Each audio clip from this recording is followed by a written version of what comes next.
एक जैसे, और उनका माप भी कैसा होगा, एक जैसा। जिनका दो आकृतियां जिनका आकार यानी कि जिनका आकार और आमाप दोनों कैसे होते हैं, बराबर। उनका आकार और उनका आमाप, आमाप का मतलब जिनकी मदद से उनको नापा जा सकता है। जैसे त्रिभुज है, त्रिभुज को नापने के लिए हमें क्या चीजें चाहिए, भुजाएं, और दूसरा क्या चाहिए, दूसरा कोण। अगर दो त्रिभुजों के कोण बराबर है, भुजाएं बराबर हैं, उनका आकार बराबर है, तो हम क्या करेंगे कि दोनों त्रिभुज कैसे होंगे, हमारे पास सर्वांग होंगे। ठीक है, तो इसके लिए मैं आपको उदाहरण के तौर पर दिखाना चाहती हूँ दो आकृतियां। एक ये वृत्त है और एक ये वृत्त। ठीक है, मान लीजिए इसकी त्रिज्या है 2.5 सेंटीमीटर। ठीक है, और इसकी त्रिज्या में कितनी है, 2.5 सेंटीमीटर। तो ये दोनों त्रिभुज दोनों सर्कल हमारे पास क्या हो गए, सर्वांग। क्या हो गए, सर्वांग। क्यों, क्योंकि इनका आकार भी एक जैसा है और साथ साथ इनका आमाप भी एक जैसा है। मेजरमेंट किसके थ्रू होगी, एक वृत्त को हम किसके द्वारा नापेंगे, त्रिज्या। तो यहाँ त्रिज्या कितनी है, 2.5, और यहाँ कितनी है, 2.5। दोनों कैसी हैं, सेम। तो दोनों के दोनों वृत्त मेरे पास कैसे हैं, सर्वांग। ठीक है, समझिए। इनको देख के आपको बताना है कि कौन कौन सी आकृतियां समरूप हैं और कौन कौन सी आकृतियां सर्वांग हैं। ठीक है, समरूप मैंने आपको पिछली क्लास में सिखाया था, जिनके आकार तो एक जैसे हो लेकिन आमाप जरूरी नहीं है कि एक जैसे हो। ठीक है, हो भी सकते हैं और नहीं भी हो सकते, लेकिन सर्वांग जो हमारे पास आकृतियां हैं वो हमेशा आमाप और आकार दोनों में बराबर होगी। ठीक है, चलिए आगे। ओके, ये दो आपको दिखाई दे रहे हैं, क्या है ये, पहले ये बताओ।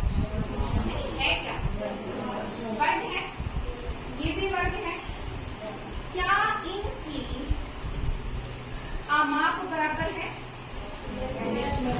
बराबर, और दोनों के आमाप कैसे हैं, बराबर है ना, कोण बराबर है, भुजाएं बराबर हैं, और इनकी जो आकार है वो भी बराबर है। तो ये दोनों कैसे हो गई, क्या हो गए, अब मैं इसकी बात करूँ। ठीक है, ये वर्ग है, ये भी वर्ग है। क्या इनके आमाप बराबर हैं, एक छोटा है और एक बड़ा है, तो ये हमारे पास क्या सर्वांग सम बनेंगे, तो क्या बनेंगे, समरूप है। अब नेक्स्ट देखो, ये क्या है, और ये भी क्या है, क्या दोनों के आमाप बराबर हैं, बराबर है ना, दोनों के कोण भी बराबर हैं, दोनों की भुजाएं भी बराबर हैं, यानी कि पूरा का पूरा आमाप बराबर है। क्या इनका आकार भी बराबर है, आकार भी बराबर हो गया, आमाप भी बराबर हो गया। तो ऐसी आकृतियां कैसी होती हैं, सर्व अंग समान, सारे के सारे अंग एक जैसे हैं, इसलिए क्या हो गई, सर्वांग। ठीक है, समझिए। ये शेप दिखाई दे रही है सबको, कैसी शेप है, कैसी है, ओके, और ये भी कैसी है, ये भी कैसी है, और ये भी कैसी है। एक्चुअली इस बुक्स के अंदर जितनी भी शेप्स हैं वो सारी सिलेंडर है। ठीक है, और सारी की सारी का आकार, सभी का आकार देखो कैसा है, और आमाप भी कैसा है, तो ये कैसी हो गई, वेरी गुड। सभी वृत्त हैं, सबकी त्रिज्याएं अलग अलग है, सब अलग अलग है, कोई छोटा है कोई बड़ा है। ठीक है, अब एक बात बताओ, ये अगर मैं इस वृत्त की बात करती हूँ, इन दो वृत्त की, ये वृत्त और ये वृत्त, क्या सबका आमाप एक जैसा है, इन दोनों का नहीं है ना, क्योंकि एक क्या है, बड़ा, और एक क्या है, छोटा। यानी कि पक्की बात है कि दोनों की त्रिज्याएं अलग अलग है ना। अब नेक्स्ट देखो, क्या ये आमाप बराबर है, ये वाले, क्या ये दोनों का आमाप बराबर है, क्या ये वाला आमाप इनके बराबर है, क्या ये आमाप बराबर है, क्या ये आमाप बराबर है, ये और ये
सकते, लेकिन सर्वांग सम में पक्का गारंटी है कि आकार और आमाप दोनों बराबर होने चाहिए।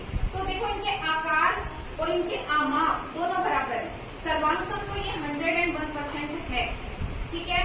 समरूप में आकार की कंडीशन हो भी सकती है और नहीं, लेकिन एक वृत्त की तुलना एक वृत्त से हो रही है तो ये पक्की बात है, समरूप है, समरूपी है और सर्वांग सम। लेकिन हर बात जरूरी नहीं है कि जो समरूप त्रिभुज होगी या जो समरूप आकृति होगी वो सर्वांग सम ही हो। आकार अलग सेम हो गया तो समरूप नहीं, सॉरी आकार सेम होंगे, आमाप अलग अलग हो सकते हैं। अगर आमाप हमारा सर्वांग सम और अगर आमाप अलग आ गया तो क्या बन जाएगा, समरूप, ठीक है। अब जैसे ये यहाँ पर देखो, ये हाइट है, ये हाइट है, ये सर्वांग सम तो है, क्या ये समरूप है?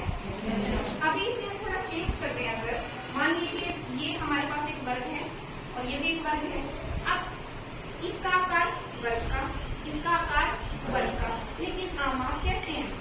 तो हमारे पास क्या हो गया, एक एग्जांपल मिल गया कि जो हमारे पास जितनी भी समरूप त्रिभुजें हैं वो सर्वांग सम हो भी सकती हैं और नहीं है, लेकिन जितने भी सर्वांग सम त्रिभुज हैं उनके पास गारंटी है कि वो समरूप।